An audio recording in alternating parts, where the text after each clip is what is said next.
This video will expose DC organized crime, America's domestic enemy that pits us, its sovereigns, against one another in an endless divide-and-conquer war as it enjoys the world's most successful counterfeiting, fraud, and racketeering operation. We'll force through Congress 20 sweeping reform laws to arrest these tragic crimes. How will we the people force these reforms through?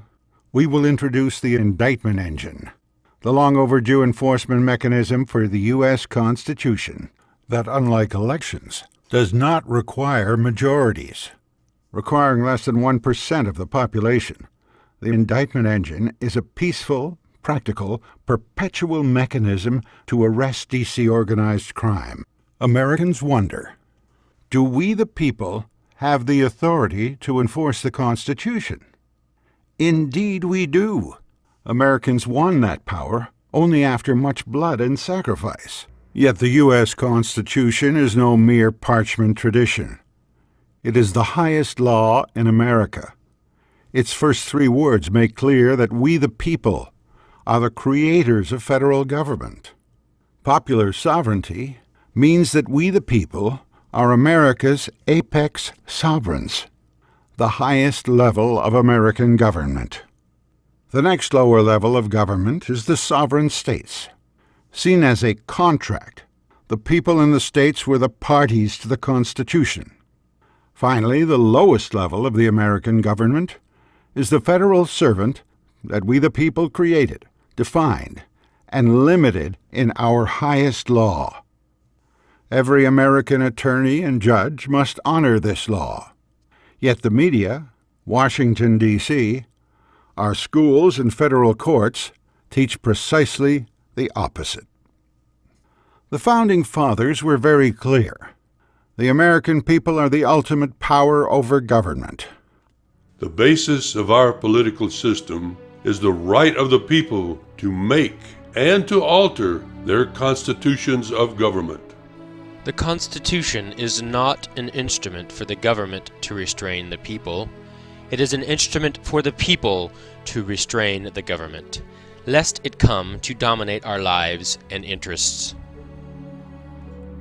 The Constitution was created by the people of the United States, composing the respective states, who alone had the right. The powers delegated by the Constitution to the federal government are few and defined. Those which remain in the state governments are numerous and indefinite. In case of a deliberate, palpable, and dangerous exercise of other powers not granted by the Constitution, the states who are parties thereto have the right and are duty-bound to interpose for arresting the progress of the evil. Legislators and judges alike are the servants of the people, have been created by the people, just as the people have created the Constitution. They hold only such power as the people have for the time being delegated to them. If these public servants disagree as to the amounts of power respectively delegated to them by the people under the Constitution, as a matter of course it should be the right of the people themselves to decide between them. Larry Kramer, the former dean of Stanford Law School, is a national authority on James Madison, father of the Constitution. His book, The People Themselves, makes clear that the American people are the highest authority in government. We must first lay claim to the Constitution ourselves, publicly repudiating justices who say that they, not we, possess ultimate authority to say what the Constitution means. We must refuse to be deflected by arguments that constitutional law is too complex or difficult for ordinary citizens. And above all, we must insist that the Supreme Court is our servant and not our master. The Supreme Court is not the highest authority in the land on constitutional law. We are. But exactly what crimes is Congress committing? Criminal count number 1 is counterfeiting. America's highest law has stipulated for 225 years that only gold and silver coin is lawful U.S. money. But as former law professor John Remington Graham explains in his book Blood Money, The Civil War and the Federal Reserve, America's bloodiest war was a smokescreen for counterfeiting. The 37th Congress passed the Legal Tender Act of 1862 in open violation of the U.S. Constitution, and Lincoln immediately signed the lawless act. The D.C. printing press began churning out worthless paper that Congress forced Americans to accept in place of silver or gold. 5 years after the war ended, with countless American communities still in ruin, the U.S. Supreme Court ruled in Hepburn v. Griswold that paper was not lawful U.S. money. But to arrogantly prove their power over government, on the same day the Hepburn ruling was handed down, the banks had President Grant appoint two of their hand-picked puppets, Bradley and Strong, to the court. Within months, the court reversed itself, allowing Congress to resume its counterfeiting. The Jekyll Island Retreat produced the Federal Reserve Act of 1913, which Aldrich himself pushed through Congress. By merely allowing the Fed cartel to take the name Federal Reserve, Congress adds to its second criminal count, fraud. The fourth act of the banker's shrewd play was the Federal Reserve trade name, logo, and seal. Its obvious design to defraud citizens into believing that the cartel is an arm of federal government. The Federal Reserve is no more a part of constitutional government than is Federal Express. But citizens' widespread belief to the contrary for a century establishes the fact of Congress's fraud. The third criminal count against Washington, D.C., is grand theft of state land and resources nowhere authorized to federal government. The federal courts diffused the Sagebrush Rebellion by employing simple fraud, citing only the first portion of Article 4, Section 3, Clause 2. The federal courts conveniently left out the last critical 5 words of that clause. As just discussed, we the people limit Congress's power of legislation to only 2 specific places, within the 10-mile square Washington, D.C., and within military land purchased from the states with their approval. In the final words of this clause, we the people stipulate that nothing in the previous words can be construed against a state's claim on its own lands. As its sovereigns, our ignorance of the Constitution has cost us dearly.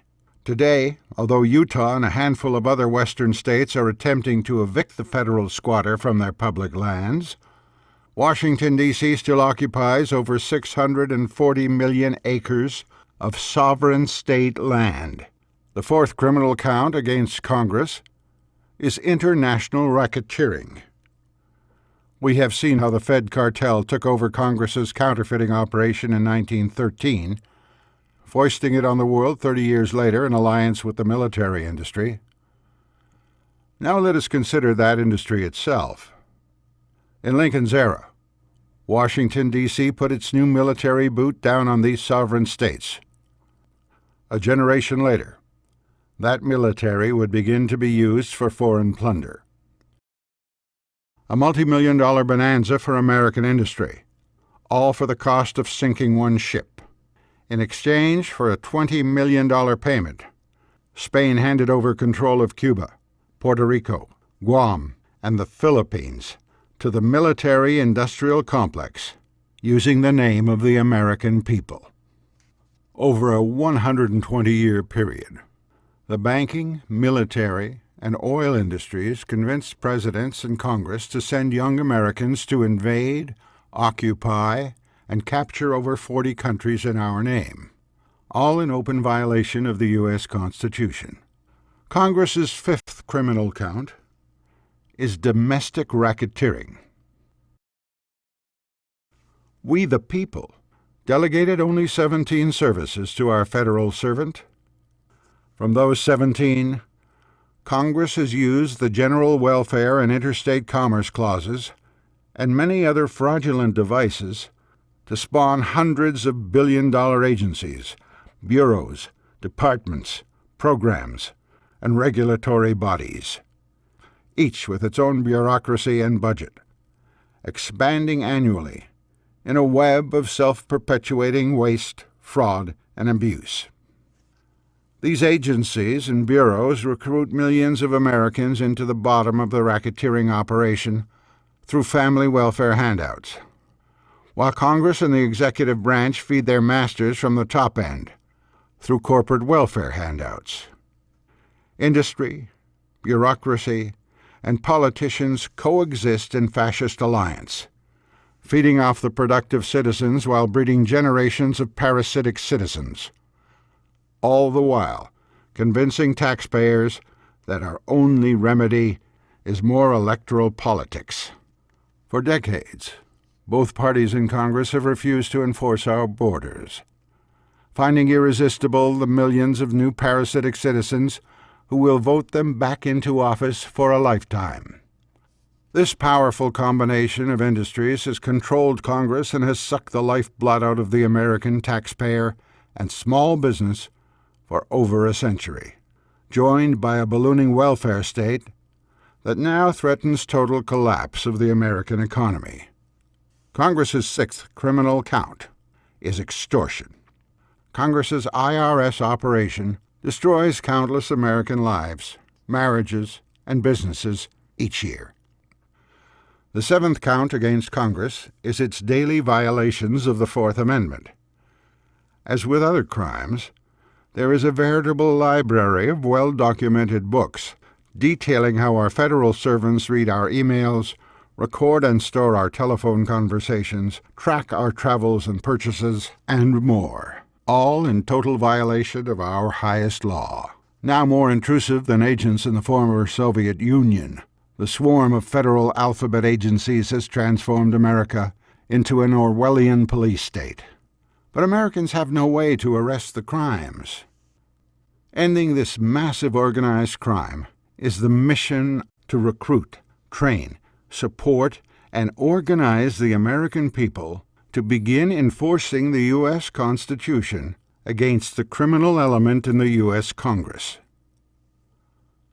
Let us remember the hierarchy of American government. We, the people, will pursue only our own members of Congress in our own state criminal courts, rather than attempt to stop every criminal in all three branches and the bureaucratic agencies. We, the people, will oversee law enforcement on our terms, including the U.S. Supreme Court. In Article 3, we, the people, then authorize Congress to create inferior courts of its own, to resolve matters purely federal. But since all three branches of our federal servant have long been co-conspirators in organized crime, we dismiss the idea of the inferior federal courts. It would be ludicrous to look to the servants of our criminal servants to arrest their crimes. Now, we must begin a new way of life. Responsible sovereigns enforcing our highest law at last. Let's preview just the first of the 20 reforms, called the Bring Congress Home Act. This reform law will bring them home to work full-time from their district offices, will limit them to 2 terms, and put an end to pensions, limousines, spas, hairdressers, health insurance policies, and other perks. To represent us, our servants in Congress must live among us, facing the same challenges that we, their sovereigns, face every day. By closing down their opulent neo-Roman Capitol Hill complex, we will save over $300 million annually, even after a $20 million expense for teleconferencing systems. Given their long history of arrogance and criminal behavior, this must be the first reform we put in place, to split our servants up to work under our supervision. Will require less than 0.5% of the adult population. As it builds membership to support fully staffed operations, we'll recruit as many honest members of Congress as possible.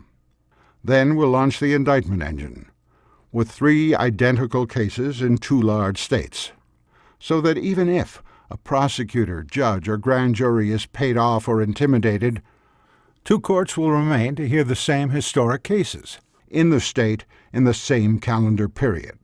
This will make it difficult for organized crime to turn back this page in history.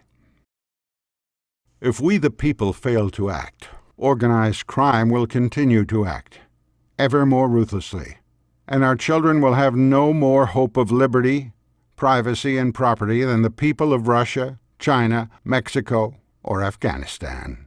As with our forefathers, today we the people face a crossroads in history. Our lawless government is not a monarch and Parliament half a world away this time, but our own criminal servants who've locked us out of our own homes, are skimming our payroll accounts, and defrauding us on every hand. The largest, longest-running, organized crime operation in history must end. By law, we the people are the only power that can lawfully end it.